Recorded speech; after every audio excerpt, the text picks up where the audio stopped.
لزوم الصمت وحفظ اللسان، د جبی حفاظت او غلی کې ناسته. کم سړی چې د عقل خاوني د صفت پاغه کې دنه یي. رسول صلی الله علیه وسلم په حدیث کې من کان یؤمن بالله واليوم الاخر، څوک چې په الله باندې او په آخرت باندې ایمان ساتي نو خبرې ته وکړي فليقل خيرا، نو ښه خبرې دي کوي. ښه خبرې سړي چې دین سره تعلق ساتي ضرورتي د دې کوي. دویم اختیار شته یا رسول الله؟ نو دویم نشتی. او ليصمت، یو غلی کیږي، یا به ښه خبرې کوي او یا به غلی کینی. دا د رسول صلی الله علیه وسلم نصیحت دی د عقل خاوندانو ته. کم سړی چې ډېر غلی ناشي او پالتو خبرې نه کوي، دل الله یو وقار او عزت ورکړي. او کم سړی چې پالتو ګرځېږي خبرې ډېرې کوي نه دې خلکو ته بې عقله ښکاري.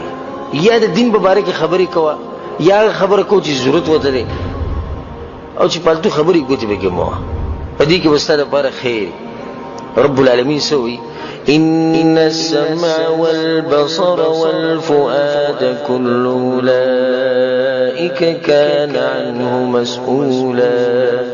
الله إذا استرقوا بارك، والبصر السمع غوغنا، البصر استرقي، والفؤاد دزهنا، كل أولئك كان عنه مسؤولا. درس بتبوس كير نو كم سړي خبر ډيري کوي حساب کتاب دروند دي، او کم سړي خبر ډيري نه کوي حساب کتاب لند. او چې سړی د الله د دین مبارک لګیا دی حساب کتاب وسره شتي، خو دې خبرو ته فائدہ ملوي. یو سړی د ضرورت خبره کوي، د مباح خبرې دې خبره نه، خو پالتو چې سړی لګي او دا ته چې لازم به یوځي کې خطا کیږي او دا خبرې د لاسه به پساوي. کم سړی چې خبرې ډېرې کوي د دې جبې د لاسه تبا کوي. خو چې سړی لګي دا ګارانټي څوک ورکولی شي چې دی به د جبې نه داسې خبره نه وباسي چې هغه به ته نقصان رسوي؟ هېڅوک دا ګارانټي نشي اخیستی چې ډېرې خبرې کوي لازم به د خولې نه سره وځي، او چې سره ووتو دې ذمهوار شو. ځکه دا خبره کوي هوښیار خلک وایي ژبه ستا په کنټرول کې ده، ژبه ستا په کنټرول کې ده چې څو پورې دې پې خبره نه کړي، او چې خبره دې پې وکړه نو بیا ته دې خبرې په کنټرول کې شوې. اول خبره ستا په کنټرول کې وه، ستا د طاقت لاندې، خو چې خبره دې وکړه اوس ته د خبرې په کنټرول کې ستا هېڅ نه چلي، خبره دې کړې ده. الله سبحانه وتعالی دوه ملائک مقرر کړي چې هغو ته ویل کېږي کرامن کاتبین. دوه شي نه دي، لیکل کوي. لیکي څه؟ دغه خبرې لیکي دا کمې جیته وي. الله سبحانه وتعالی په قرآن کې څه ما یلفظ من قول الا لديه رقیب عتید. انسان چې کومه خبره هم د خولې نه وباسي رقیب عتید، په ده باندې یو چوکیدار یو لیکونکی ملک په دې اوږه باندې دی، هغه په ټکه دا خبرې لیکي. هسې ولیکلې بس ختم، کتابونه هسې ډک شو، ستا عملنامې هسې ډکې شوې، بیا به دا ویلي الله سبحانه وتعالی ختم به یې کړي. د دې هرې خبرې به تا سره حساب کتاب کېږي. که هسې لیکلو چې موږ وایي لیکي دي کمپین ډکي، خو لیکل به حساب. حساب نه بعد یا جنت یا جهنم.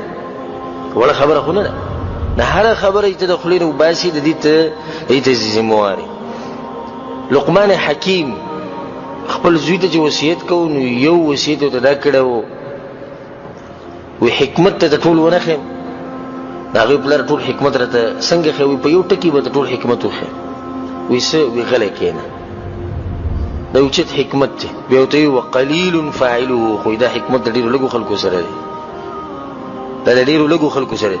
امام مالک رحمه الله څه وی هر شی چې زیات شي پیدا ورکوي، هر شی چې زیات شي پیدا ورکوي سوای د خبرو نه چې زیات شي انسان تباه کوي.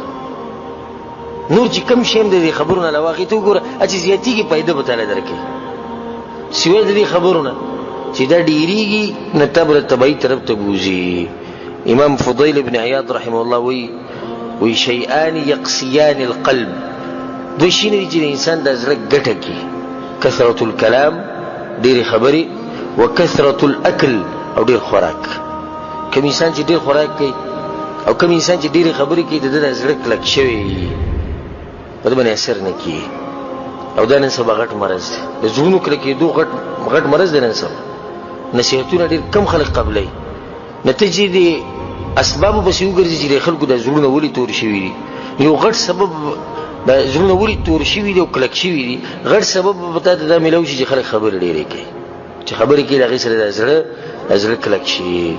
رسول صلی الله علیه وسلم یو صحابي ته وصیت کړو دا جبه دې سره وېستوي امسک علیک لسانک د خپل جبه ونیسه کنټرول کې سات دا نصیحت د رسول سم کړو دا د رسول سم نصیحت ته وې دې شي نصیحت ته چې رسول سم متول لګیو وې مونږ کوا روجی نسا دا کو به ته اخر کې وې دې ټول غجړل ته ونه خېما وې رسول الله ډېر خیر ان دې ټول خیر جړل به ته خېم وې رسول الله سره عجب یې سره وې دا ونیسه بس دا کنټرول کې ساته دا غټ خیر دی به صحابي د رسول ته پوښتنه کوي یا رسول الله ولې الله به موږ په خبرو باندې نیسي رسول الله صلی الله علیه وسلم ته وی جهنم ته خو به داخله ډیر ولېږي دي جبو دلاسه غالبا خلک چې جهنم ته ځي هغه به د جبې دلاسه دي نو جبه کنټرول کې ساتل دې ته سوچو کا الله تعالی سو غوونه درکړي او جبه یو دوه غوونه یو جبه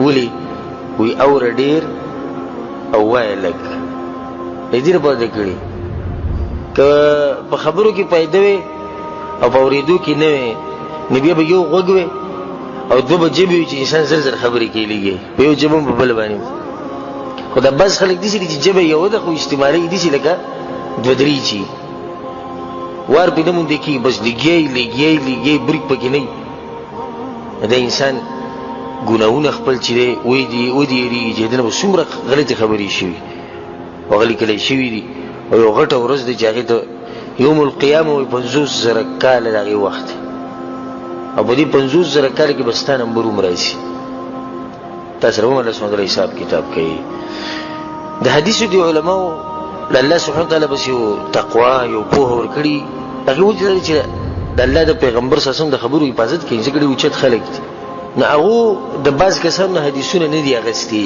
یعنی پلانې کسته حدیث وته یاد وې دنه موږ حدیث نه ولي وې دې خبر ډېری کوي یعنی د خبرو د ډیروالو د لاسه دنه غ حدیث پر خو ده